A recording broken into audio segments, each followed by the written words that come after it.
You think you know perspective. Vanishing point, horizon line, objects shrinking as they recede. Basic stuff. Leonardo da Vinci knew this too. Every painter in Florence learned it from Leon Battista Alberti's treatise in 1436. But Leonardo looked at perspective and saw something everyone else missed. He saw that perfect mathematical lines on flat canvas could never match what human eyes actually see. He saw the pyramid of vision had a flaw. And that flaw became his obsession for 30 years. From 1472, painting the Annunciation, to 1519, when he died in France, Leonardo studied how light bends, how eyes perceive depth, how atmosphere changes color. He filled over 13,000 pages of notebooks with diagrams and mirror script observations. He dissected human eyes to understand the structure. He built camera obscura devices to test light projection. And what he discovered changed painting forever, not because he invented a new technique, because he understood that the eye is not a point. The eye is a sphere. It's the best way to support our work. Also comment from which city you're hearing this from. This script is researched and factual, using sources from the Codex Arundel housed in the British Library, specifically folios 170 verso through 171, recto dated between 1478 and 1518, and research published by Donato Pezzuto in Cartographica, the International Journal for Geographic Information and Geovisualization, in August 2011, which reveals Leonardo's cartographic perspective technique through analysis of the Val di Chiana map. Now back to the information. Leonardo takes the project.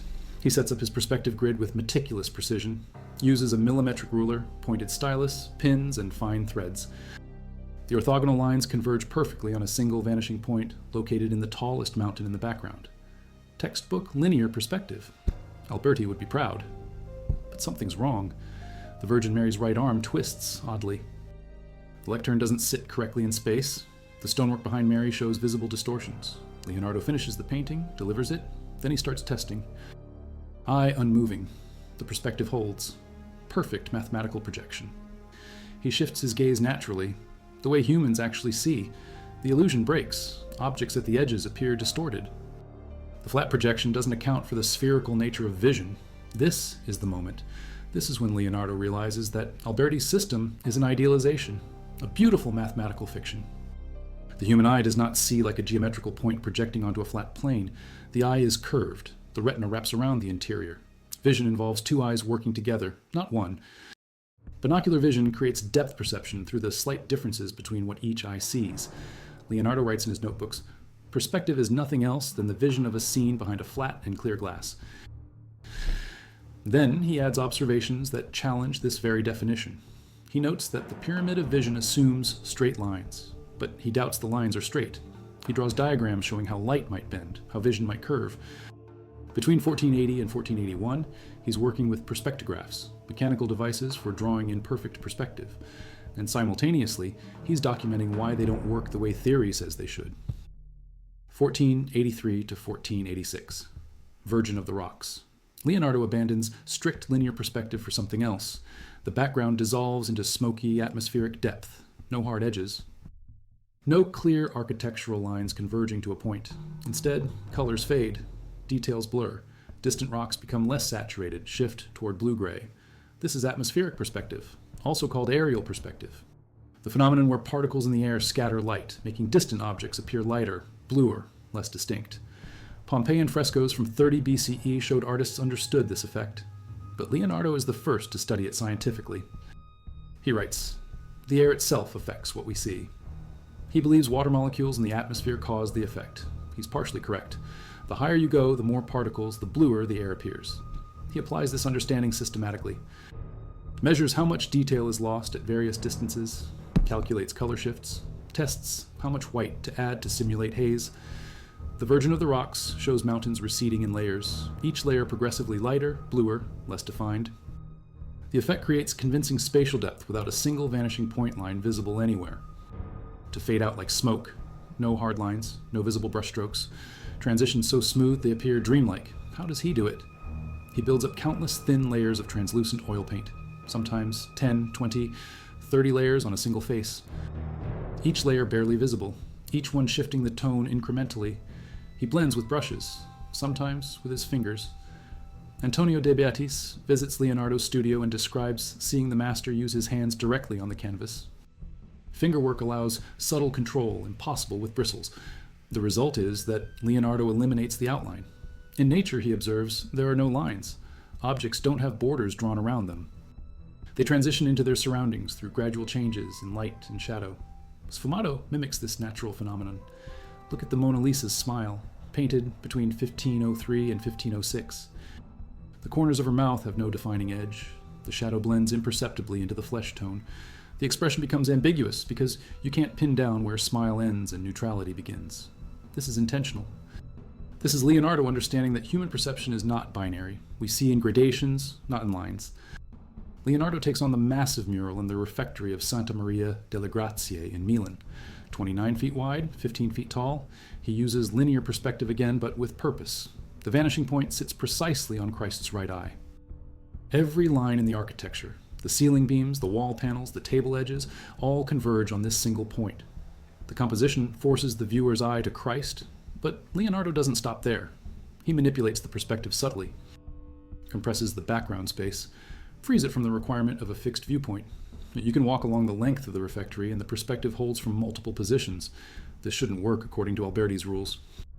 Single point perspective requires a fixed viewer position. Leonardo has modified the system, made it flexible, accounts for how people actually move through space. He's applying knowledge gained from his dissection work.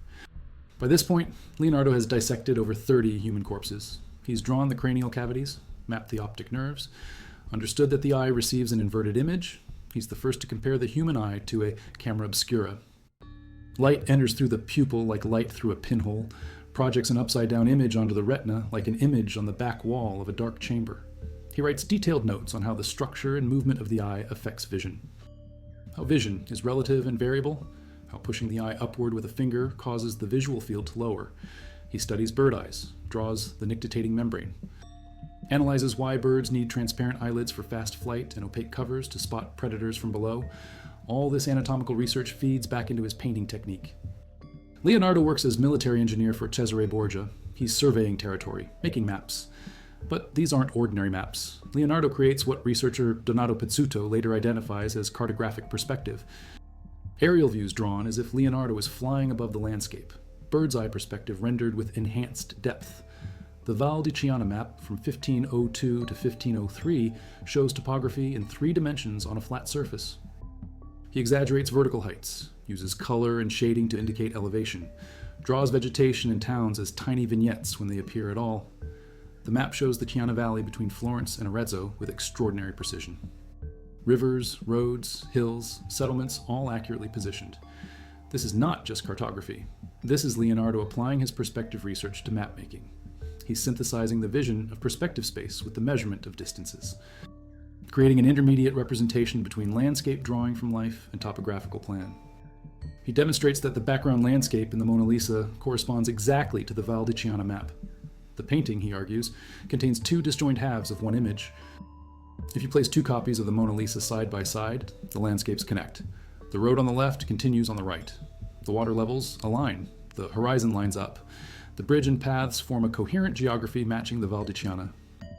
Leonardo has encoded an actual place into the background using cartographic perspective. But there's more. Pizzuto notices the eye spacing in the Mona Lisa is narrower than typical for Leonardo's portraits. He hypothesizes Leonardo painted it using binocular perspective, accounting for how 2 eyes see slightly different views of the same scene. This is speculation, but it's grounded in Leonardo's documented studies. Between 1452 and 1519, Leonardo makes numerous drawings of projections to 1 or 2 eyes. He uses a sphere as the test object, shows how different amounts of the background are visible to 1 eye versus 2 eyes. He's investigating binocular vision, the phenomenon where each eye receives a slightly different image and the brain combines them to create depth perception. Centuries before Charles Wheatstone invents the stereoscope in 1838 and proves that binocular disparity alone creates 3-dimensional depth, Leonardo is drawing diagrams of this exact principle. He identifies 2 stimulus situations that cannot be painted faithfully on canvas. First, when 2 objects are located in the same direction with respect to the painter's head. One object occludes different parts of the background in each eye's view. Second, when parts of a surface are visible to one eye but occluded from the other eye. These monocular occlusions create depth information that flat perspective cannot capture. This phenomenon is now called Da Vinci stereopsis, named after him. He didn't solve it, he identified it, he wrote about it, he tried to work around it. In later work, around 1480 to 1481, he writes that he painted using monocular perspective early in his career. As a mature artist, he renounced this process. He wasn't satisfied with it, he condemned its use. He's searching for a way to paint that accounts for binocular vision, for how humans actually see with two eyes. No one in the Renaissance solves this problem. It's unsolvable with the tools available. But Leonardo pushes closer than anyone else. Christopher Tyler, professor at the University of London School of Health Sciences and team leader studying depth perception at San Francisco's Smith Kettlewell Eye Research Institute, publishes research in JAMA Ophthalmology on October 18, 2018. He suggests Leonardo may have had exotropia, a form of strabismus where one pupil turns outward. Tyler examines 6 artworks: Verrocchio's David and Young Warrior sculptures, where Leonardo allegedly modeled, Leonardo's self-portrait paintings, Young John the Baptist and Salvator Mundi, the Vitruvian Man drawing, and a suspected Leda. Self-portrait. Tyler measures the pupils, irises, and eyelids in each. All show an exotropic tendency with one pupil turning outward. If Leonardo's condition were intermittent, Tyler argues, he could switch between binocular vision when focused and monocular vision when relaxed. This would give him a unique ability to see scenes, both three-dimensionally and as flat images. Perfect for translating three-dimensional reality onto two-dimensional surfaces. Whether Tyler's hypothesis is correct remains debated, but it aligns with Leonardo's documented obsession with the problem of monocular versus binocular representation. 1503 to 1506, Mona Lisa. Leonardo works on this portrait for years, carries it with him when he moves to France in 1516, never delivers it to whoever commissioned it. Dies with it still in his possession in 1519. The painting embodies everything he learned about perspective. Linear perspective is present but subdued. The figure sits in a twisted pose, body angled one way, face turned slightly another. This contrapposto creates visual interest and suggests movement. The landscape behind uses atmospheric perspective. Mountains dissolve into blue-gray haze. The nearer rocks show detail and warmer tones. Distance is rendered through color and clarity gradation, not through converging lines. Sfumato blends every transition, face to shadow, smile to repose, flesh to fabric, no hard edges anywhere. The cartographic perspective embeds real geography into the background.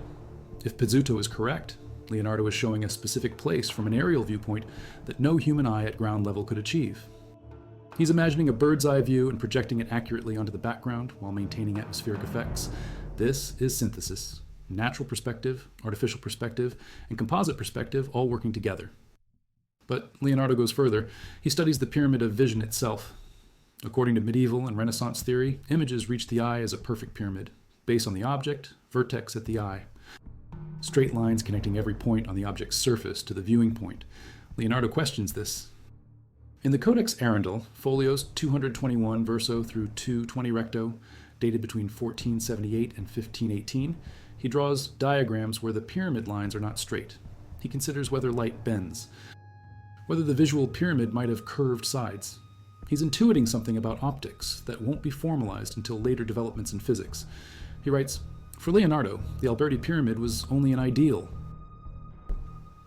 He's identified that mathematical perspective is a model, not reality. Reality involves atmospheric diffusion, binocular disparities, spherical retinas, moving eyes, psychological interpretation. The pyramid is a useful fiction for constructing images, but it's not how we see. Medieval theory assumed the visual image compressed to a single point at the center of the eye where it connected to the optic nerve. Leonardo's dissections prove this wrong. The retina is a curved surface that receives the entire field of view simultaneously. This means the pyramid of vision terminates not at a point, but across a spherical interior. Linear perspective, which assumes a point, is fundamentally mismatched to human vision. Leonardo can't solve this mismatch, but he can work around it. He abandons strict adherence to linear perspective in favor of techniques that create convincing spatial depth through other means. Atmospheric perspective simulates what happens in nature. Sfumato eliminates the artificial boundaries that betray a painting's flatness. Compositional manipulation guides the viewer's eye without rigid geometric constraint. Albert Sauteur, modern painter and inventor of binocular perspective theory, analyzes Leonardo's work in the 21st century. He demonstrates through animated self-portraits how eye spacing affects perspective. He argues Leonardo intuitively understood binocular vision, even though he couldn't articulate a complete theory. Sauteur shows that if you compress the earlier Mona Lisa, a disputed painting some believe Leonardo created before the Louvre version, until its eye spacing matches the Louvre Mona Lisa, the compositional elements align with startling accuracy. The bases of the columns appear where they should. The visual field compresses exactly as binocular vision would predict. This suggests Leonardo deliberately manipulated eye spacing to account for the wider visual field of monocular perspective versus the narrower field of binocular perspective. If true, Leonardo is encoding visual perception research directly into his compositional choices, not just painting what he sees, painting to match how vision works. He's in Rome, working for Giuliano de' Medici. He creates a map of the Agro Pontino, the Pontine marshes near Rome. The map is intended for a land reclamation project. It shows the marshy terrain with three-dimensional relief rendered through color gradations and bird's-eye perspective. By this point, Leonardo has been refining his cartographic perspective technique for over a decade. His maps are the most detailed, hydrographically accurate representations of the time. They're also artworks. The use of chiaroscuro creates volume. The aerial viewpoint gives strategic overview impossible from ground level. Military commanders use these maps. Engineers use them. But they're also demonstrations of Leonardo's unified approach to art and science. He's not separating cartography from painting. Both are perspective problems. Both require translating three-dimensional space onto two-dimensional surface. Both benefit from understanding optics, atmosphere, geometry, and human perception. His notebooks from this late period contain extensive reflections on perspective theory. He writes, "Perspective, therefore, must be preferred to all the discourses and systems of human learning." This is remarkable. Leonardo is claiming that perspective is the fundamental discipline. More important than mathematics, more important than philosophy, because perspective is about how we interface with reality. It's about the transmission of information from object to eye to mind. Understanding perspective means understanding perception itself. And for Leonardo, understanding perception is the key to everything. To painting, yes. But also to engineering, anatomy, botany, geology, hydraulics. Every field he studies involves observing phenomena and representing them accurately. Perspective is the method, the tool, the foundation. He distinguishes between three types of perspective: natural perspective, which is how the eye actually sees; artificial perspective, which is the mathematical construction method Alberti described; composite or synthetic perspective, which combines elements of both. Leonardo works primarily in the composite mode. He uses artificial perspective to structure compositions, establishes vanishing points, horizon lines, proportional diminution with distance. Then he overlays natural perspective effects, atmospheric haze, sfumato blending, color temperature shifts, detail degradation. The synthesis creates images that feel both mathematically rigorous and visually natural. They have the structural clarity of Alberti's system and the perceptual authenticity of lived experience. Recent research by multiple scholars validates Leonardo's approach. Studies of the Annunciation published in the Journal of the Pakistan Historical Society in July to September 2023 analyze Leonardo's use of three horizon lines in a single composition. One for the sky, one for the earth, one on the rule of thirds. This was common practice during the Renaissance. Raphael, Francesco del Cosa, Botticelli all used multiple horizon lines. The technique allows different parts of the composition to have different spatial logic. The sky recedes according to its own geometry. The ground plane follows another. The middle distance follows a third. This shouldn't work. It violates single-point perspective rules. But it does work, because human vision doesn't actually experience space as a unified mathematical grid. We scan scenes, focus on different elements, construct spatial understanding piecemeal. Multiple horizon lines mimic this fragmented perceptual process better than rigid, single-point perspective. Wikipedia's entry on aerial perspective, updated May 15, 2025, notes that Leonardo was the most prominent practitioner of sfumato based on his research in optics and human vision and his experimentation with the camera. Obscura. He introduced the technique and implemented it in the Virgin of the Rocks and the Mona Lisa. His followers, the Leonardeschi, adopted sfumato heavily. Correggio, Raphael, and Giorgione also practiced it. But Leonardo is the master. His layering technique creates transitions so gradual they're almost imperceptible. Modern microscopic analysis of the Salvator Mundi, sold for $450.3 million in 2017, confirms Leonardo used lapis lazuli for the blue robe, an extremely expensive pigment, but also reveals the countless translucent layers building up the final image, each layer modifying the color beneath, creating depth through accumulated transparency. This is not intuitive. Most painters work opaquely. Lay down solid color and move on. Leonardo works transparently, builds form through patient, repetitive glazing. It's slow, the Mona Lisa took years, but the result is unique. No other technique creates the same luminous, ambiguous quality. The Codex Arundel, held by the British Library, contains Leonardo's most extensive optical studies. Folio 115 verso, dated between 1478 and 1518, shows Leonardo studying how the structure and movement of the eye affects vision, how vision is relative and variable. He demonstrates that when you push the eye upward with a finger, the rear half lowers and the imprensive, his anatomical term for the receptive part occupying the rear of the eye, sees objects as lowered. He observes that a candle flame appears oblong in reality, but the eye surrounds it with roundness because light enters through a circular opening. He's discovering that perception is constructive. The eye doesn't passively receive images. It processes, interprets, adjusts. The brain fills in gaps, corrects distortions, creates coherence from fragmentary input. This insight is far ahead of his time. Perception science won't formalize these concepts for centuries. Folio 64 verso shows Leonardo studying bird eyes, drawing the nictitating membrane, the transparent third eyelid birds use during fast flight. He describes another opaque membrane for protecting eyes, while maintaining upward vision to spot predatory birds. He's connecting anatomy to function to behavior. The bird needs to see predators from below while flying fast. Evolution solves this with specialized eye structures. Leonardo documents them, draws them, explains their purpose. This same analytical approach applies to his painting. Every technique has a reason. Atmospheric perspective exists because air particles scatter light. Sfumato works because nature has no lines. Multiple horizon lines succeed because human vision is not unified. Leonardo doesn't do things for style. He does them because his understanding of optics, anatomy, and perception tells him they're necessary for accurate representation. Folio 93 verso shows Leonardo considering how water interferes with visual perception of objects immersed in it. Water refracts light. Objects underwater appear in different positions than they actually are, distorted. This is another perspective problem, not the traditional kind involving vanishing points, but still about how spatial information is transmitted through media to the eye. Leonardo is expanding the definition of perspective. It's not just about drawing architecture. It's about understanding every factor that affects how we see. Atmosphere, water, light intensity, color temperature, movement, distance, angle, medium. All these variables modify the information that reaches the eye. True perspective accounts for all of them. He's 64 years old, still filling notebooks, still drawing, still refining his perspective theories. He brings the Mona Lisa with him, St. Anne with the Virgin and Child, St. John the Baptist. He works on these paintings intermittently. Adjusts details, adds glazes. He's never finished.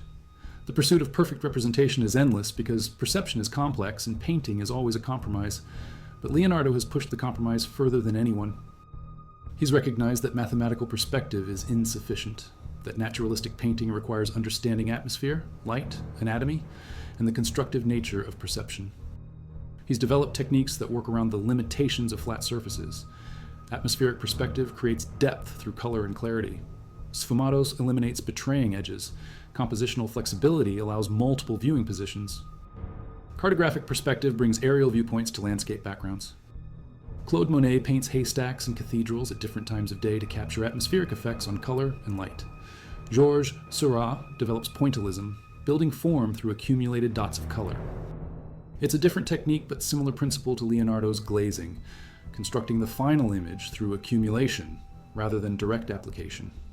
The symbolists embrace Sfumato's ambiguity. Odilon Redon creates dreamlike, indefinite forms that exist between representation and abstraction. Modern depth perception research validates Leonardo's intuitions. Studies of binocular vision confirm that monocular occlusions provide depth information. Work on atmospheric scattering explains why distant objects appear blue. Research on constructive perception shows the brain actively interprets visual input rather than passively recording it. Every scientific advance confirms Leonardo was right to doubt the perfect pyramid, right to question straight lines, right to study how eyes actually function rather than accepting theoretical models. In 2018, microscopic analysis proves Salvator Mundi authenticity through paint layer examination, brushstroke patterns, and pentimenti changes during painting. The techniques are unmistakably Leonardo's. The translucent glazing, the sfumato transitions, the understanding of how light passes through transparent objects like the crystal orb Christ holds. Leonardo studied optics. He knew light refracts at different angles through spheres and cylinders. The orb in Salvator Mundi shows this knowledge. Light bends correctly, reflects accurately. It's not just a painted sphere, it's an optically correct representation of how light behaves passing through crystal. But here's the reveal that reframes everything. Modern topographic analysis tools applied to Leonardo's paintings confirm Pezzuto's cartographic perspective discovery. The backgrounds aren't generic, they're specific places viewed from above. The Mona Lisa shows Val di Chiana. The Annunciation shows the Arno Valley toward Serravalle and Florence. Madonna of the Yarnwinder shows the Adda Valley toward Lake Lecco. Virgin and Child with St. Anne depicts the Sesia Valley and Monte Rosa. Leonardo is encoding real geography into every major work. He's combining portrait painting with cartography. Foreground figures exist in realistic spatial depth through linear perspective and sfumato. Background landscapes exist in geographic reality through cartographic perspective and atmospheric effects. The paintings are unified spatial representations, spanning from intimate human scale to regional geography. No one else is doing this. No one else even conceives it's possible. Leonardo achieves it because his perspective understanding transcends traditional categories. He's not just applying rules. He's synthesizing multiple spatial representation systems into single coherent images. Pen, watercolored brown ink, white lead, metal point traces on light brown paper. Created around 1481, the drawing shows an extraordinarily precise perspective grid. Leonardo drew the ground first, then a plan of the buildings, then animated the scene with human figures and animals. He used a millimetric ruler, pointed stylus, pins, and very fine threads to construct the grid. The precision is extraordinary. But the final painting, which he abandoned when he moved to Milan in 1482, differs significantly from the preparatory drawing. He changed the viewpoint, compressed the background space, moved architectural elements. The preparatory study proves Leonardo knew how to execute perfect linear perspective. The abandoned painting proves he chose not to. He deliberately deviated from mathematical accuracy in service of something else. What? Perceptual truth. The painting needed to feel right to human eyes, not just be mathematically correct. And human eyes don't see like geometric points. They see like spherical, moving binocular, interpreting organs embedded in bodies that move through space. This is Leonardo's genius. Not that he invented perspective, he didn't. Brunelleschi demonstrated linear perspective around 1420. Alberti codified it in 1436. Piero della Francesca refined it by the 1470s. Leonardo learned it like everyone else. His genius is recognizing perspective's limitations and systematically working to overcome them. He studies optics to understand light transmission. He dissects eyes to understand reception. He analyzes atmosphere to understand distortion. He investigates binocular vision to understand depth perception. He experiments with camera obscura to understand image projection. He makes maps to understand aerial viewpoints. Then he synthesizes everything into painting techniques that create more convincing spatial illusion than pure mathematical perspective ever could. Atmospheric perspective, sfumato, cartographic perspective, flexible composition. These aren't just styles, they're solutions to the fundamental problem of translating three-dimensional reality onto two-dimensional surfaces in ways that match human perceptual experience. Other Renaissance painters create beautiful work following Alberti's rules. Mantegna's Camera degli Sposi uses perfect foreshortening. Masaccio's Trinity demonstrates flawless architectural perspective. Raphael's School of Athens organizes dozens of figures in mathematically precise space. All masterpieces. But they look like paintings. You can see the construction, the vanishing points, the orthogonal lines, the geometric armature. Leonardo's mature works don't look constructed. They look perceived, like you're seeing through a window into real space. That's the difference. That's what decades of optical and perceptual research achieved. Not just better paintings. A different kind of representation. One that accounts for how vision actually works rather than how geometry says it should work. Francesco Melzi, his pupil in Air, gathers papers for a treatise on painting. The publishing doesn't happen in Melzi's lifetime. The writings are eventually bound in different forms and dispersed. Some end up in the Royal Library at Windsor. Some in the Codex Arundel at the British Library. Some in Milan's Biblioteca Ambrosiana. Some in Paris. Some in Madrid. The fragmentation means Leonardo's systematic research on perspective is never published as a complete work. Later generations encounter pieces, rediscover techniques, but don't grasp the full scope of his investigation. The sfumato technique survives because visible in the paintings. The atmospheric perspective survives because imitable. But the theoretical understanding, the critique of Alberti, the binocular vision research, The challenge to the pyramid model, most of this stays hidden in notebooks and mirror script. It doesn't influence the immediate next generation like it should have. The atmospheric depth, the sfumato transitions, the cartographic geography, the perceptual ambiguity. You can stare at it for hours and keep discovering new subtleties. The Last Supper survives, despite Leonardo's disastrous experimental technique that causes the paint to deteriorate almost immediately. Multiple restorations attempt to preserve what remains. The composition's power transcends the damaged surface. Virgin of the Rocks exists in 2 versions. Louvre and National Gallery London both show Leonardo's mature perspective synthesis. The Annunciation sits in the Uffizi, demonstrating early perspective experiments. St. Anne with Virgin and Child shows the pyramidal composition combined with landscape depth. Each painting is a laboratory, testing ground for perspective theories developed in the notebooks. 5 centuries later, computer graphics faces similar challenges. How do you render 3-dimensional scenes on 2-dimensional screens convincingly? Early computer graphics uses wireframe models and linear perspective. Looks artificial. Researchers add atmospheric perspective, depth cueing through color and clarity gradation, add texture mapping, surface detail that suggests dimension, add lighting models, Phong shading, ray tracing, global illumination. Each improvement mimics an effect Leonardo identified. Atmosphere affects appearance, surfaces have texture, light behaves according to physical laws. Modern rendering engines like Pixar's RenderMan or Unity's Universal Render Pipeline implement these principles computationally. But the principles are Leonardo's. Observation of how light, atmosphere, and perception create the appearance of depth. Digital artists learn sfumato, how to blend transitions, eliminate hard edges, create perceptual ambiguity. Game developers learn level of detail management, reduce polygon count for distant objects, lower texture resolution. Because at distance, detail isn't visible. Same principle as Leonardo's atmospheric perspective. VR headsets present slightly different images to each eye to create stereoscopic depth. Exactly what Leonardo was trying to understand with his sphere diagrams. Except now we have the technology to actually implement binocular perspective. Present correct monocular occlusions, account for interpupillary distance, calculate disparity maps. Leonardo would recognize the problem immediately. He'd understand what developers are trying to solve. He'd have insights from his 15th century research that remain relevant because the human visual system hasn't changed. We still have 2 eyes, still have spherical retinas, still construct 3-dimensional understanding from 2-dimensional retinal projections. The technology is different. The perceptual challenge is identical. The Codex Atlanticus in Milan contains 12 volumes with over 1,100 pages. The Codex Arundel has 283 pages. The Madrid codices have hundreds more. Across all these manuscripts, perspective appears constantly.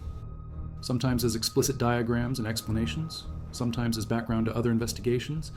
He's drawing anatomical studies in correct foreshortening, designing machines shown in cutaway perspective, sketching landscapes with aerial viewpoints, mapping territories with cartographic precision. Everything connects to perspective because perspective is about spatial understanding, and spatial understanding is fundamental to every technical and artistic pursuit Leonardo engages with. You can't design a functioning machine without understanding 3-dimensional relationships. Can't map territory without representing topography. Can't paint convincingly without accounting for how vision works. Perspective is the common thread. The pyramid composition Leonardo uses in many paintings isn't just aesthetic, it's structural. Triangular arrangements are stable. The Virgin and Child with St. Anne shows 3 generations arranged in interlocking triangles.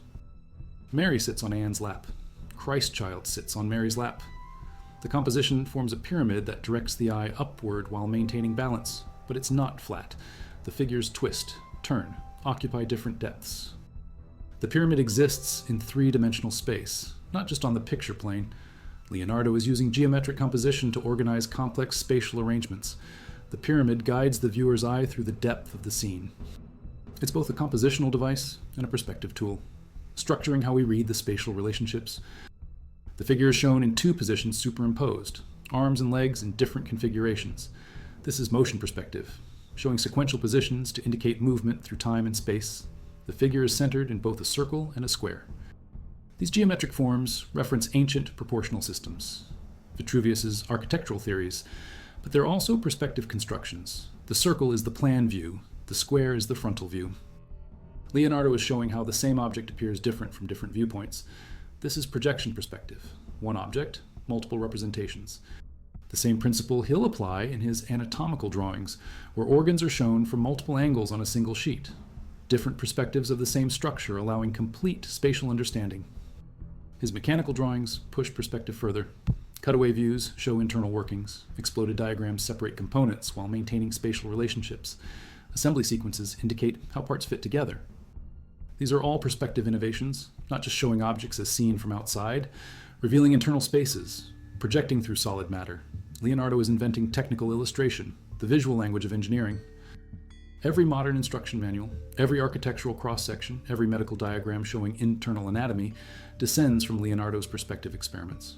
He established that you can show more than surface appearance. You can reveal structure, function, assembly, motion, all through careful application of perspective principles. These aren't static objects. Water is constantly moving, changing shape, interacting with surfaces. How do you represent something that has no fixed form? Leonardo develops a vocabulary, curved lines indicating flow direction, density of lines suggesting velocity, spiral patterns showing vortex structure. He's inventing flow visualization. The same techniques scientists will use centuries later to represent electromagnetic fields, air currents, computational fluid dynamics, perspective of motion, perspective of forces. Perspective of invisible phenomena made visible through representative marks. Znikający punkt ostatniej wieczerzy, umieszczony dokładnie na prawym oku Chrystusa, nie jest przypadkowy. Leonardo wie, gdzie widzowie skierują wzrok. Ludzkie oko przyciągają twarze, a konkretnie oczy. Umieszczając tam punkt zbiegu, zapewnia, że geometryczna struktura perspektywy wzmacnia psychologiczne przyciąganie kompozycji. Każda linia ortogonalna dosłownie wskazuje na twarz Chrystusa. Perspektywa służy narracji, kieruje uwagą, tworzy wizualną hierarchię. To jest perspektywa jako retoryka, jako narzędzie komunikacji. Nie chodzi tylko o stworzenie iluzji przestrzennej, ale o ukierunkowanie doświadczenia widza w kontakcie z obrazem. Gdzie spojrzeć najpierw? Gdzie spojrzeć potem? Jak odczytać scenę? To zachowuje proporcjonalne relacje na wszystkich głębokościach, przydatne do mierzenia, do zrozumienia struktury bez zniekształceń perspektywy linearnej. Leonardo wybiera różne systemy perspektywiczne do różnych celów. Linearną dla iluzji, aksonometryczną dla informacji, powietrzną dla naturalizmu, kartograficzną dla geografii. Ma skrzynkę z narzędziami, stosuje właściwe narzędzie do każdego problemu. Ta elastyczność odróżnia go od rówieśników, którzy opanowują jeden system i stosują go uniwersalnie. Leonardo uznaje, że perspektywa jest pluralna. Wiele systemów, wiele celów, wiele sposobów reprezentowania przestrzeni. Fakt, że tła w jego obrazach przedstawiają konkretne, rzeczywiste miejsca, zmienia sposób ich odczytywania. Mona Lisa to nie tylko portret na tle generycznego krajobrazu. To portret florenckiej kobiety namalowany na tle toskańskiej wsi, którą mogła znać. Geografia jest symboliczna, osobista, konkretna. Wybór Val di Chiana nie jest przypadkowy. Region ten był politycznie istotny. Leonardo tworzył jego mapy wojskowe. Rozumiał jego strategiczne znaczenie.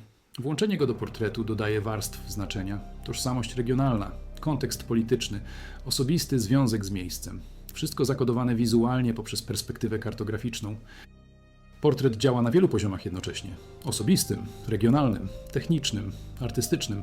Każdy wspierany przez mistrzostwo Leonarda w perspektywie. Sposób kodowania informacji wizualnie. Leonardo osiąga płynność, opanowuje gramatykę, a potem zaczyna wymyślać nowe słowa, nowe składnie, sposoby mówienia rzeczy, do których perspektywa nie została zaprojektowana, widzenie obuoczne, efekty atmosferyczne, geografia kartograficzna, ruch, przejrzystość, struktura wewnętrzna.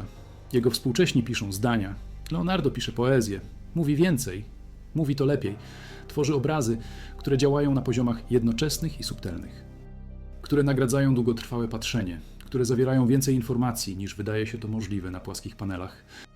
Odkrycie Val di Chiana miało miejsce w roku 2011, 492 lata po jego śmierci. Obrazy oglądały miliony, studiowały tysiące. Ale perspektywa kartograficzna była niewidoczna, dopóki ktoś posiadający zarówno wiedzę historyczno-artystyczną, jak i ekspertyzę geograficzną nie zbadał ich świeżym okiem. Co jeszcze jest zakodowane? Jakie inne warstwy znaczenia i techniki pozostają nieodkryte? Obrazy są tak gęsto wypełnione informacjami, że pełne zrozumienie może być niemożliwe. Każde pokolenie znajduje coś nowego, ponieważ każde pokolenie wnosi nowe pytania, nowe narzędzia, nowe ramy interpretacyjne. Nie dlatego, że znał więcej matematyki. Piero della Francesca był lepszym matematykiem. Nie dlatego, że był lepszym rysownikiem. Rysunki techniczne Dürera są bardziej precyzyjne. Leonardo rozumiał perspektywę lepiej, ponieważ ją kwestionował. Odmawiał przyjęcia powszechnej mądrości. Studiował zjawiska leżące u jej podstaw. Optykę, anatomię, atmosferę, percepcję. Budował swoje zrozumienie na podstawie obserwacji, a nie teorii. Następnie opracował techniki, które działały zgodnie z percepcją, a nie przeciwko niej. Stworzył obrazy, które wydają się właściwe, ponieważ uwzględniają to, jak faktycznie widzimy, a nie tylko to, jak geometria mówi, że powinniśmy widzieć. To jest geniusz, nie znajomość zasad, ale wiedza, kiedy je złamać i dlaczego.